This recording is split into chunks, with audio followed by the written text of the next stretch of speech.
বিহপুৰীয়া আৰু ৰঙানদী ভূপেন বৰাক লৈ বিবেচনা কৰা হ'ব। কংগ্ৰেছৰ টিকট নোপোৱা বহুত মানুহ বিজেপিলৈ আহিলে আমি টিকট দিব নোৱাৰিম। আমাৰ টিকট সিলেকশ্যন হৈ গ'ল, আমাৰ কোনো সিটেই খালী নৰয়। বেলেগ বিধায়কক আনি ক'ৰ পৰা টিকট দিম?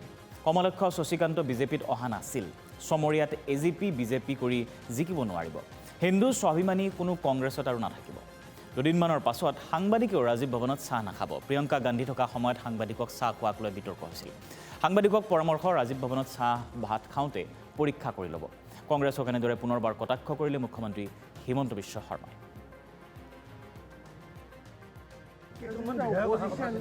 আমি কি কৰিম? আমাৰতো ক'তো ভেকেঞ্চি নাই। আমি বিধায়কক আনি টিকট ক'ৰ পৰা দিম?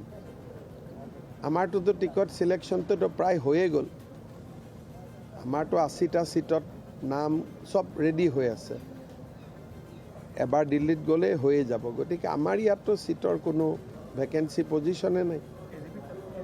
এজিপিতটো গ'লে নহয়, ধৰক এতিয়া সোণাইৰ বিধায়ক UDFৰ পৰা এজিপিত আহিব, সেইটো তেওঁলোকৰ অলৰেডি আণ্ডাৰষ্টেণ্ডিং হৈয়ে গৈছে, সেইটো এটা বেলেগ।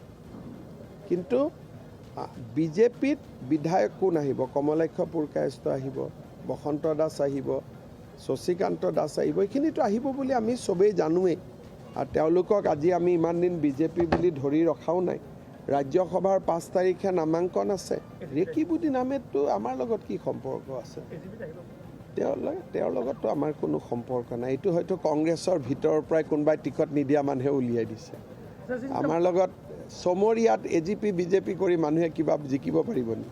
বিহপুৰীয়াত ভাল প্ৰাৰ্থীক আমি টিকট দিম। ভূপেন বৰাৰ নামো বিবেচনাত আহিব। তেওঁ যিহেতু বিহপুৰীয়াৰ বিধায়ক আছিলে, বিহপুৰীয়া আৰু ৰঙানদী দুয়োটাতে ভূপেন বৰাৰ নাম এতিয়া বিবেচনাত আহিব। কোনো নাই, কোনো ক্ষোভ নাই। বিজেপিত সেইবিলাক নিয়মে নাই।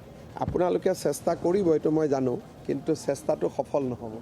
সেইটো মই যাওঁতে ওলাইছিল, আৰু তেতিয়া মানুহ মুখ্যমন্ত্ৰী হৈ যায়। গতিকে ভূপেন বৰাৰো ভাল দিন আহিছে হপায়। মই যাওঁতেও এইবিলাক নাটক কৰিছিল, তেতিয়া মই মুখ্যমন্ত্ৰী হৈ গ'লোঁ।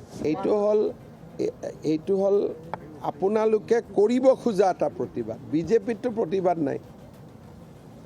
বিজেপিততো মই কোনো প্ৰতিবাদ দেখুওৱা নাই। আপোনালোকে বিচাৰিছে যে এটা প্ৰতিবাদ হওক। কংগ্ৰেছে বিচাৰিছে যে ভূপেন বৰাই যাতে সন্মানটো নাপায়, কিন্তু আমি সন্মান দিমেই। আৰু মুখ্যমন্ত্ৰী হিচাপে মই কৈছোঁ যে ভূপেন বৰাক ক'ত টিকট দিব লাগে পাৰ্টীয়ে ইতিমধ্যে ডিচিশ্যন লৈ